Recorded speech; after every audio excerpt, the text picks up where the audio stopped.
Well, I did it. I purchased Amazon's cheapest beach cruiser that's all-wheel drive, the Ziegler F1. Dual motors, and let's get into the boring stuff.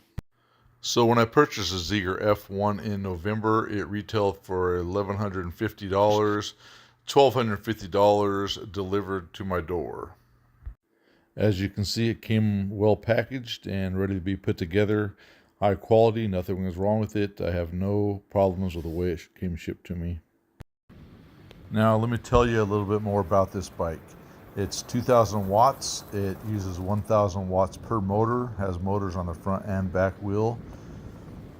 The bike will hold 330 pounds. The wheels are 26 inches and 4 inches wide. I just wanted to let you know all this testing I'm doing is on the beach that I could find nearest to me that has the loosest sand by far. I wanted to put it through its paces to see what it's made of for you guys, to do some real testing. I myself am 6'4", 285 pounds. So keep that in mind when you watch these videos and when you see my test. Now this first test I wanted to try out was an uphill climb in super soft sand. I'm in pedal assist 5 mode, giving it all I got. You can see the front wheel burning out, shooting sand everywhere. Made it up the hill. That's actually a steeper hill than you might think, but it did make it up barely. Now here I am in single wheel drive mode in very deep sand. Wanted to show you how difficult it was in single motor mode. See, I'm struggling pedaling and giving it all it has right there. Now here I am coming back around in all-wheel drive mode. You can see how much easier that is. Super easy, no problem at all. Big difference. Now for this next test, I wanted to do a speed test, speed run, to see how fast each of these pedal assist modes will get you. So I found a pretty flat piece of dirt there and started off in mode 1. Looks like around 13 miles an hour. Went to mode 2, around 17 miles an hour.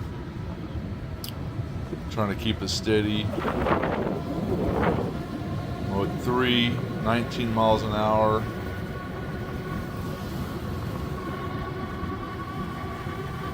Mode 4 gets us up to about 21 miles an hour, as you can see there. Mode 5 puts us at 23, 24, 25 miles an hour in pedal assist 5 mode. That's cooking pretty good for a fat boy on the beach. I'm not gonna lie, that thing is no joke. Now for the next test, I wanted to run over some logs and see how it did on the beach.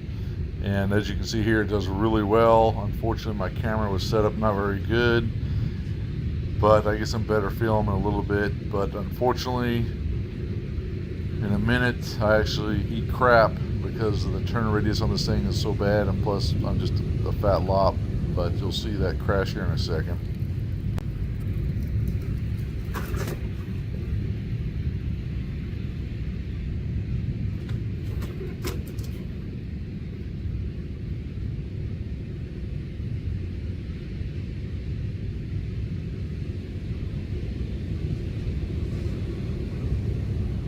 Shake it off, fat boy. Keep riding.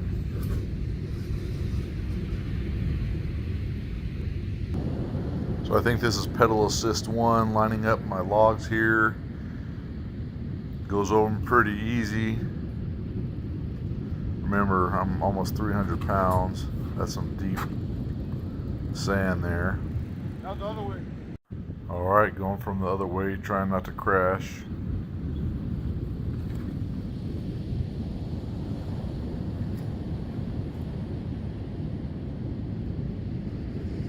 Here I am riding over a bunch of sticks, just showing you how easy this thing goes over it.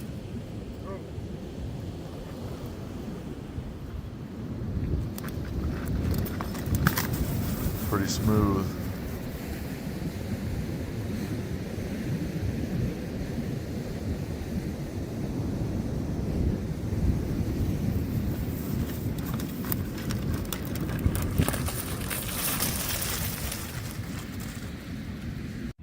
Here, I wanted to show you briefly how powerful this front wheel is, man. It's crazy powerful. Ready?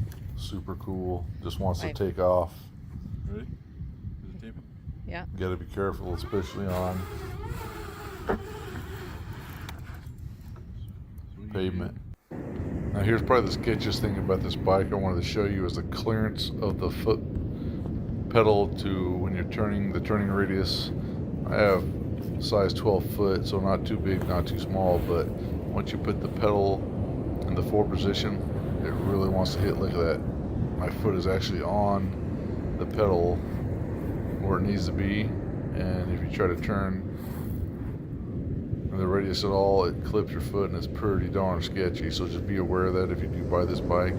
It's probably the sketchiest thing going on with this thing. I'm gonna tell you in a second the pros and cons, but just be careful if you do buy this bike.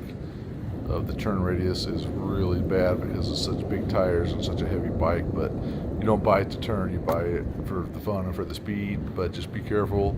As you can see there, my foot is hitting the guard, and my foot's on the position in the correct way. So just be careful of that if you're buying this bike. That's really the sketchiest thing about it.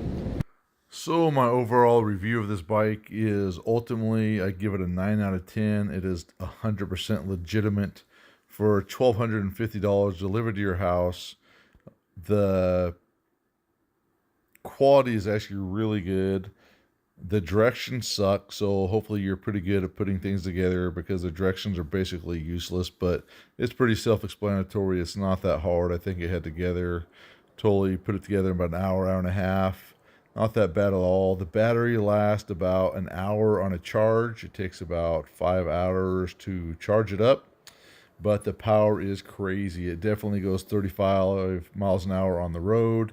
And in this nasty sand, you can tell I got it going up to 25 miles an hour. So that's pretty darn good for the speed, for the value, for the power. It's all there. And what I really like about it, it has a one push button to get you from all-wheel drive mode to single-wheel drive mode. So when you're going in the sand and you feel yourself bottoming out and it's starting to lose power, you hit that button. It's like a power boost to get you up on plane and you get going pretty fast. It's actually really cool. I definitely can't complain about that. And really the only other things that are cons about it are the foot pedals. They're just really bad. When you're trying to turn, your foot hits the wheel. That could definitely be dangerous, so watch yourself if you do buy this bike. The phone holder is absolutely terrible. It's useless. It doesn't even belong on the bike, so you're gonna have to upgrade that if you end up buying this bike.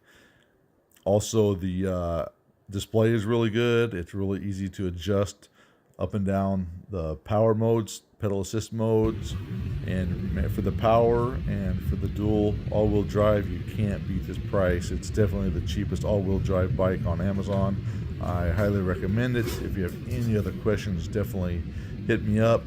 And enjoyed making this video, and like I said, I try to put it through its paces on the beach for you, and I think it's a really reliable, durable bike. I had no problems with it at all. I love it. It's a great bike, and hit me up with any questions. Have a great day. Thank you.